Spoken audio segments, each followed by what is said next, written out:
ಇರೋದು ನಿಮ್ಮ ಭಾಷೆಯಿಂದಾಗಿ ಜನರನ್ನು ಕೆರಳಿಸ್ತಾ ಇದ್ದೀರಿ ಅಂತ ಅನ್ನೋ ಕಾರಣಕ್ಕಾಗಿ.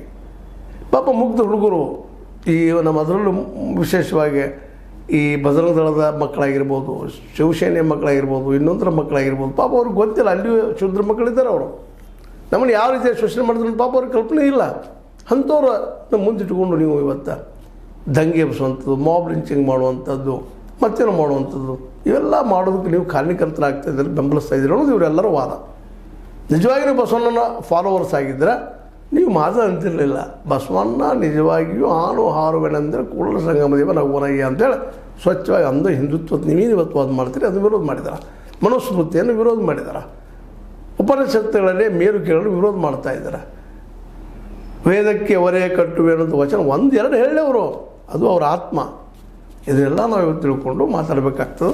ಇಲ್ಲ ಅಂತಲ್ಲ, ಬಸವಣ್ಣ ಫಾಲೋವರ್ಸ್ ಎಲ್ಲ ಸಜ್ಜನರು ಶ್ರೇಷ್ಠರು ಅಂತ ಹೇಳ್ತಾ ಇಲ್ಲ. ಆದರೆ ಅವರ ಅಭಿಪ್ರಾಯಗಳನ್ನ, ಅವರ ತತ್ವಗಳನ್ನು ತಿಳ್ಕೊಂಡಿದ್ದಾರೆ. ಇಲ್ಲ ಅಂತಲ್ಲ, ಸ್ವಲ್ಪ ತಿಳ್ಕೊಂಡಿದ್ದಾರೆ. ಅದು ನೀವು ಮಾತಾಡೋದು ನೋಡಿದರೆ ಬಸವಣ್ಣ ಹಿಂದೂ ಇರೋದೆಲ್ಲ ಯಾರು ಇರೋದಿಲ್ಲ, ಮನುಕುಲದ ಪರ ಇದ್ದಂಥ ವ್ಯಕ್ತಿ ಅವರು. ಅದು ಹಿಂದೂ ಅನ್ನೋ ಶಬ್ದವೂ ಇರಲಿಲ್ಲ, ಹಿಂದೂ ಅನ್ನೋದ ಒಂದು ಕ್ಯಾಟಗರಿನೂ ಅಲ್ಲಿರಲಿಲ್ಲ. ಅಲ್ಲಿ ಇದ್ದಿದ್ದು ವರ್ಣಾಶ್ರಮ ಪದ್ಧತಿ. ಆ ವರ್ಣಾಶ್ರಮ ಪದ್ಧತಿಯನ್ನು ಪ್ರತಿಪಾದನೆ ಮಾಡೋದು ನಿಮ್ಮ ಹಿಂದುತ್ವ ಇವತ್ತಿಂದು. ಇದನ್ನು ತಾವು ತಿಳ್ಕೊಂಡು ವಿಚಾರ ಮಾಡಿದರೆ ಬಸವಣ್ಣ ಯಾರ ಪರ ಅನ್ನೋದು ನಿಮಗೆ ಗೊತ್ತಾಗ್ತದೆ. ಅಂಥ ಬಸವಣ್ಣನ ಬಗ್ಗೆ